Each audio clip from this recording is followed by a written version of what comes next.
मैं जाबाज हिंदुस्तानी एक बार आपके सामने फिर लाइव आया हूँ। मेरे देश के पीएम 16 और 17 को सभी राज्य के मुख्यमंत्रियों को संबोधित करेंगे और उनसे उन राज्यों का हाल पूछेंगे।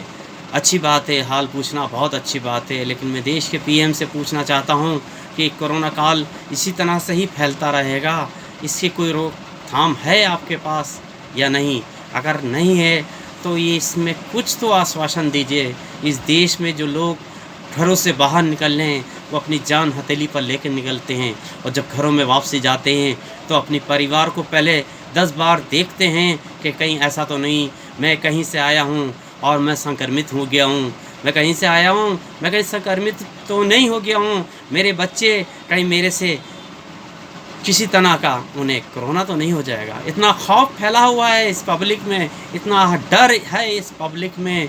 लेकिन मेरे देश के जितने भी बीजेपी के प्रवक्ता हैं, सब हैं, राजनेता जितने भी हैं, वो सब तो अपने घरों में ही है ना। मरती तो जनता ही है। आपने बोला था बिजली के बिल ईएमआई सारे 3 महीने के लिए ना उनका ब्याज लगेगा ना कुछ लगेगा, लेकिन इस देश में ऐसा कुछ नहीं हुआ। सब वही पोजीशन है, उसी तरीके से बिल आ रहे हैं, उसी तरीके से ईएमआई वाले बोल रहे हैं, उसी तरीके से सारी भावनाएं को ठेस पहुंचाई जा रही है जनता की।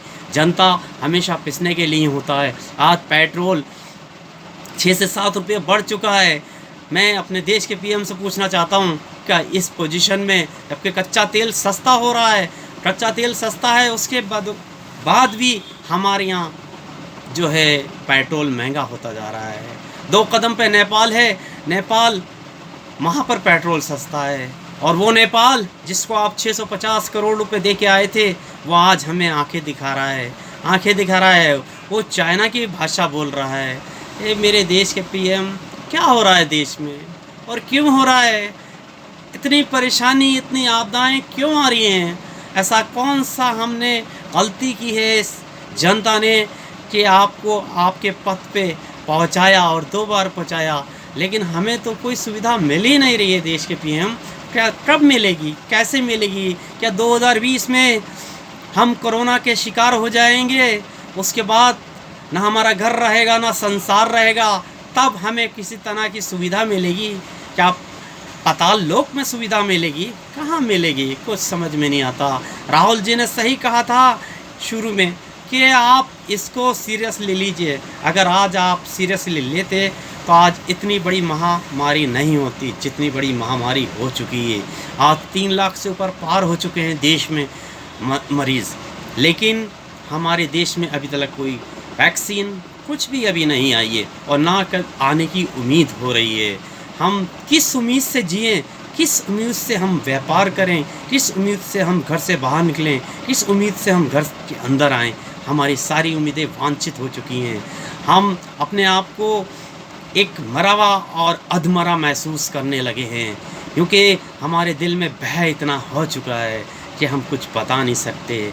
राहुल जी ने 70 साल में इतना भय नहीं किया जितना भय आज इन 6-7 सालों के अंदर हमारे अंदर आ चुका है। क्योंकि हम कभी बीमारी से, कभी कौम परस्ती से, कुछ बिके हुए चैनल ऐसे हैं जो वो सिर्फ कौम परस्ती के अलावा दूसरा तराना ही नहीं गाते। मेरे देश के पीएम का क्या कर्तव्य नहीं बनता है? जब वो राष्ट्र को संबोधित करते हैं तो वो कहते हैं 130 करोड़ देशवासी मेरे अपने हैं। क्या वो इन न्यूज़ चैनल वालों को किसी तरह की बात नहीं बोल सकते कि नहीं, आप ऐसी डिबेटें नहीं करा करें जिससे देश के अंदर नफ़रत का माहौल फैले? क्या मेरे देश के पीएम ऐसा नहीं कर सकते? कर सकते हैं, लेकिन चाहें तो।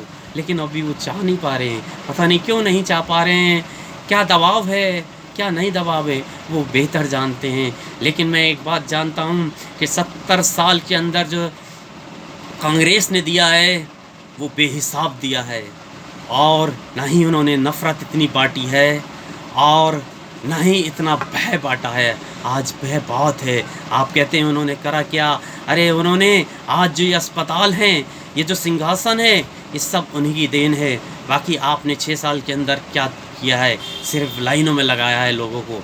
लाइन, कभी राशन की लाइन, कतार थी कतार, कभी राशन की कतार, तो कभी बैंकों की कतार, तो कभी किसी चीज़ की कतार। आप कोरोना काल में टेस्टिंग की कतार, ये कतारों से हम कब खाली होंगे, ये कतारें हमारी हमें यहाँ पे इस लाइन से कब हटाएंगी।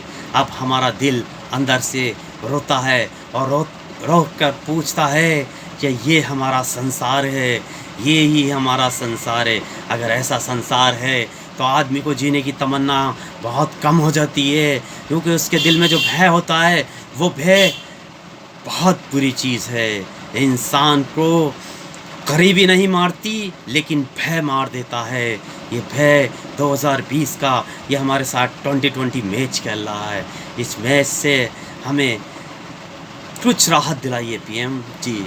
पीएम जी ये राहत दिला सकते हैं। आप पहले राज्यों को, मुख्यमंत्रियों को संबोधित कर रहे हैं, उसके बाद आप राष्ट्र को संबोधित कीजिए और कुछ जनता के बारे में कुछ ऐसी घोषणाएँ कीजिए जो जनता को कुछ ना कुछ तो राहत मिले। आपने 20 लाख करोड़ दिया है, कहाँ गया, किसको मिला, किसे मिलेगा, किसे नहीं मिलेगा, कुछ नहीं मालूम। हाँ इतना ज़रूर है, विधवाओं को 500 रुपये की पेंशनें मिलनी हैं। अब वो पेंशनें अपनी अब वो कितने दिन खाएंगे। एक परिवार के अंदर अगर 4 सदस्य हैं तो मेरे देश के पीएम 100 रुपये का आदमी 8 दिन में या महीना भर में एक बार खाता है।